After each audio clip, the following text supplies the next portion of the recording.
கார்த்திகை தீப திருவிழா நிறைவடைந்ததை அடுத்து திருவண்ணாமலை அண்ணாமலையார் மலையின் மீது உள்ள அண்ணாமலையார் பாதத்தில் பிராயச்சித்த பரிகார பூஜை நடைபெற்றது. திருவண்ணாமலை அண்ணாமலையார் கோயிலில் கார்த்திகை தீப திருவிழா விமரிசையாக நடைபெற்று நிறைவடைந்துள்ளது.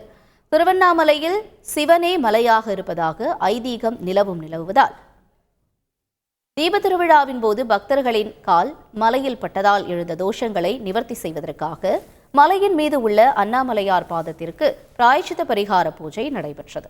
முதலில் அண்ணாமலையார் பாதத்திற்கு பால், தயிர், சந்தனம் உள்ளிட்டவற்றை கொண்டு சிறப்பு அபிஷேகம் செய்யப்பட்டது.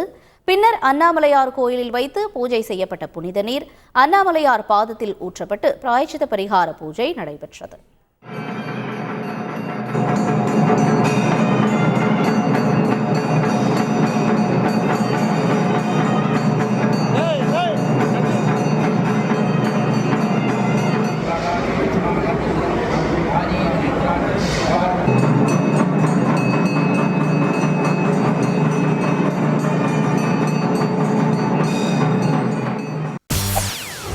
செய்திகளை உடனுக்குடன் தெரிந்து கொள்ள உடனே சப்ஸ்கிரைப் பண்ணுங்க.